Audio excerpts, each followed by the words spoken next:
Ay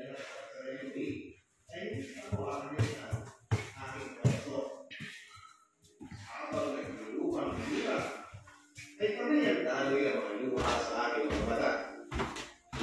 Hindi ko alam kung ano ang nagawa ko sa kanila para hindi nila ako.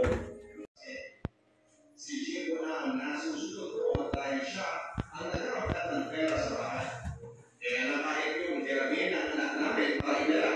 Natin pakilala doon sa magandang babae Leon ay wala akong nagawa.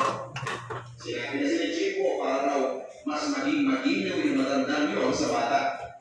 Mas nakita ko ibigay nito kung sakali na nagkatotoo naman.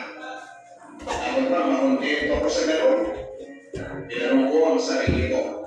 Wala akong naging sagot sa tanong mo yun dahil kahit kailan na hindi ako makontento na makihati sa asawa ko. Ang tuwing Sabado Linggo na pag-uwi ni Chico sa bahay ay nabawasan. Naging Sabado na lamang at madalas hapon pa siya kung pumunta noon. Kalahating araw ko lang siyang